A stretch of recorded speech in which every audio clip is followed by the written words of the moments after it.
2025 সালের champion royal Challengers Bengaluru ও sunrise হায়দ্রাবাদের মধ্য দিয়ে কাল মাঠে গড়াচ্ছে আইপিএল এর 19তম আসরকে সামনে রেখে পূর্ণাঙ্গ সূচির ধারাভাষ্য সহ যাবতীয় প্রস্তুতি শেষ হয়েছে।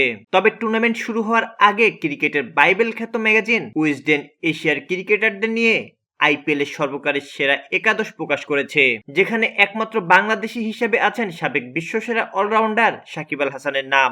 আন্তর্জাতিক ক্রিকেট তো বটে, ফ্রাঞ্চাইজি ক্রিকেটও একের পর এক রেকর্ড নিজের নামে করে নিয়েছেন সাকিব আল হাসান। কখনো ব্যাটিংয়ে কখনো বোলিংয়ে প্রতিপক্ষের কাছ থেকে ম্যাচ ছিনিয়ে এনেছেন। এবার তার নাম উঠে এসেছে উইজডেনের আইপিএল এর সেরা একাদশে। উইজডেন গতকাল আইপিএল এর এশিয়ান ক্রিকেটারদের মধ্যে সেরা একাদশ প্রকাশ করেছে। তবে এই তালিকায় কোনো ভারতীয় ক্রিকেটার নেই। এই একাদশে একমাত্র বাংলাদেশী সাকিব। 2011 থেকে 2021 পর্যন্ত 10 বছরের আইপিএল ক্যারিয়ারে 71 ম্যাচে 19.82 গড় ও 124.48 স্ট্রাইক রেটে করেছেন 793 রান। ভারতের এই ফ্রাঞ্চাইজি টুর্নামেন্টে বোলিংয়ে অবশ্যই বেশি কার্যকরী তিনি। 7.43 ইকোনমিকে নিয়েছেন 63 উইকেট। কলকাতার হয়ে 2012 ও 2014 সালে দুবার শিরোপাও জেতেন তিনি।